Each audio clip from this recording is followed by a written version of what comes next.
Alright then, on to the next video. Now, today I shall critique pure reason. Specifically, I will mention its limits.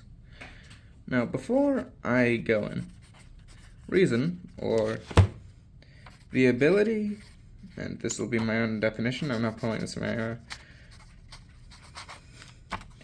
to understand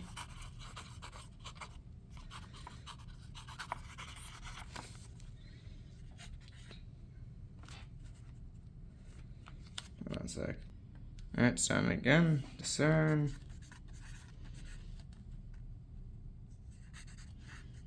Or deduce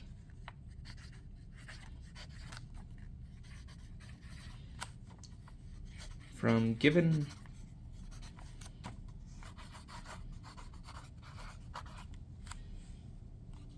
information. Yes, I need to do something about the organization, but regardless.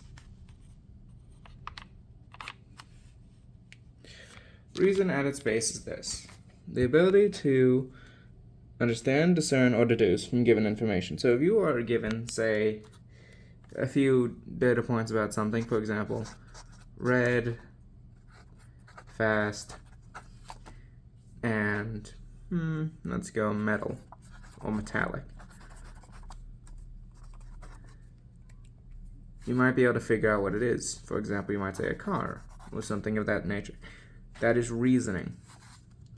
You were given information, and so you made it guess, or you found a way to figure it out based on the information you had available.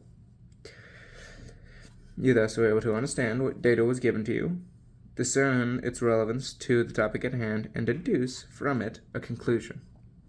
How right or wrong that is depends on the data given and other factors, but that's the basics of it. So, where are reason's flaws?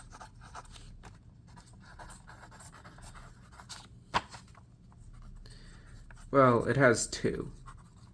They're not big, but they do hamper heavily one's understanding, especially when it comes to things like politics. So, for one,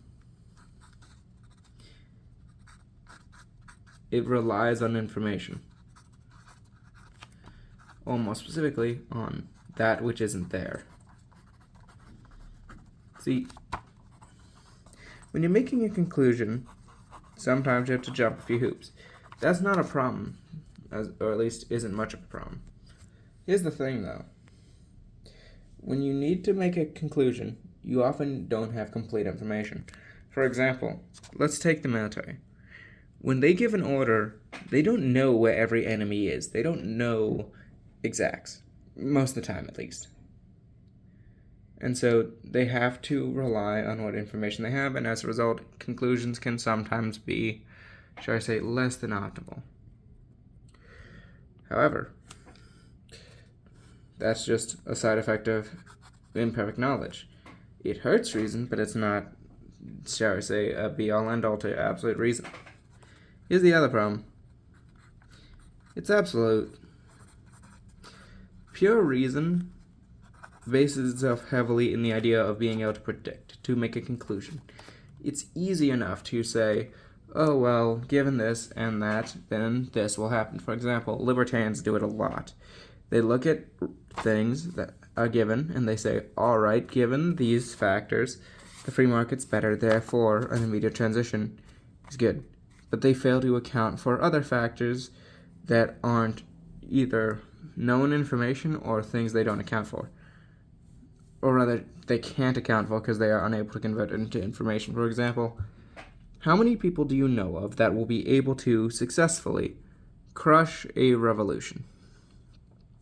I'm guessing quite a few, maybe none, but definitely on the lower end of the scale. But here's the thing. Humans are unpredictable. Let's say, hypothetically, the U.S. got a libertarian elected, a complete ANCAP, so anarcho-capitalist, and they start making ANCAPistan real. What do you think other countries are going to do? Because I guarantee it will not be a peaceful reaction. Well, whatever they do, it's going to cause problems. And the free market ideas of libertarians rely heavily on the idea of peace and trade. In essence, they need the free market to work, and in order for the free market to work, they have to be people willing to engage in the market honestly and with an agreement. War is not that. War is force, by definition. The exerting of one's will over another through action. You're not going to be able to negotiate with that. And after sizable military cuts that the anarcho-capitalists would likely induce, what do you think other countries are going to do, especially if the nukes are taken away from the US, or otherwise dismantled for the purpose of saving the military money? Well, Russia, bare minimum, likely Mexico and the cartels, and other countries are going to get involved. Why? To protect their interests in the United States. Now, would you consider that when you're first looking at converting to anarcho-capitalism? Probably not. In fact, most libertarians probably wouldn't even notice because they think, oh, well, private military forces would do better. And sure, maybe they will. Give them a year or two, though, because you have to establish something first. It's not like we can just go boom to boom and suddenly everything's prosperous. Even for smaller changes, like let's say you wanted to phase out completely Social Security. That's not going to be just a 1-2 thing. You're either going to have a lot of suffering, like in my plans, or you're going to have a lot of backlash because people are used to it. People are not completely rational. So any logic based on pure reason will come into a people problem. People will not act in manners that one would call logical. They rarely do. I have met plenty of people who, although pretty good and intelligent, do not think fully rationally. I've frankly met no one that is completely and fully rational. A fully rational person does not exist. Even I, for as coordinated as I can be, and, shall we say, heartless at times due to just sheer numbers, still lack complete reason. Plain and simply, you're not going to have pure reason. Now, reason is good. Dare I even say it's better than empiricism. Because with reason, you are at least able to work with data and information and convert it into useful, salvageable things to do with it. For example, let's look at a bunch of facts. It is true that private sector spending is more efficient than public sector spending. Furthermore, charities are even more effective than the government at providing care for other people, meaning if the money was sent to charities rather than to, say, a Social Security or Medicare fund, it would almost certainly do better. Furthermore, the private sector is better at getting equipment than the government, therefore, any business of defense in the private sector is almost certainly going to be better armed than the actual military. That's just reality. And so it is easy to come to a libertarian conclusion. But these facts, and more particularly the ones I brought up in regards to a transition, are the ones that stop things like, for example, complete libertarianism, for me at least, to be supported. Reason's good. It's freaking great. In fact, one of the best ways to check yourself is to basically just apply reason to it. For example, if something seems too good to be true, usually it is. The idea, for example, that I could, for a suggestion, have infinite, oh freak, messed with the settings. Regardless, the idea that I could, for any conceivable amount of time, have free everything. Everything is paid for. I don't need to spend a dime, no one does. Is freaking great on paper. In theory, it sounds lovely. There is no practical way to do that, short of theft. And so it's not worth it because the cost is the destruction of a society. Reason is good. It is a great thing. But there is no pure reason that can solve every problem in this world. There's no pure reason that can solve everything.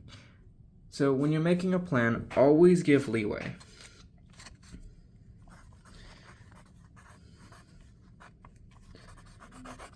Especially when humans are involved. See, humans are not flawless, hardly. And so any plan you make has to have some leeway for the possibility that things don't go right. If you think suddenly that we're just going to be able to, boom, perfect society, just adopt every plan and suddenly everything's good, you're freaking delusional. That doesn't happen. It can't happen. So, as a result, expect to fail and then work from there. Assume things aren't going to go as I plan, so at least I can get something done. For example, my whole ideas in terms of the debt is brutality, in essence. It is austerity. But I've thought if I fail, let's say I don't pay off the debt, okay, do I at least get some money down? Yes, I at the bare minimum create a balanced budget. Bare minimum. If I last 4 years with that budget that I plan on having, that's a good what? 12 million? Trillion. 12 to 20 trillion paid off? That's good. I'd take that. It's a good starting point at least. Maybe they balance the budget after that, fine, but at least it helps solve our debt problems in the short term. Alright. If I get further, I could pay off the debt. Great. Sure, I may not be able to establish my permanent fund and completely abolish taxation, but I'm at least able to do something. And if everything works, well, no taxes after the 12 years, and debt's completely paid off. Everything works in such a scenario. That is reality. Any one of those things could theoretically happen. Or I could just, get shot and die right here. Truthfully, you never know. So it's always good to give leeway. Assume that your plans will not always be completely accurate because humans are not absolute beings. I may say a life is worth one, unquestioningly. But if you make it an actual choice between my brother and 2 people, I am going to struggle. Now, I still have an answer for that, and it's a cruel one, but I will struggle with that. Bare minimum. Humans are not rational beings. Completely rational beings. That is. We have our emotions. We have things that are, should I say, irrational. Reason makes us stand up above other animals, but instinct's still there. Emotion is still there. We are not completely rational. So expecting the world to make sense with pure reason is itself an irrational thought. Humans are not completely rational. But that's just what I think, and what I can observe from my understanding. Have a good day.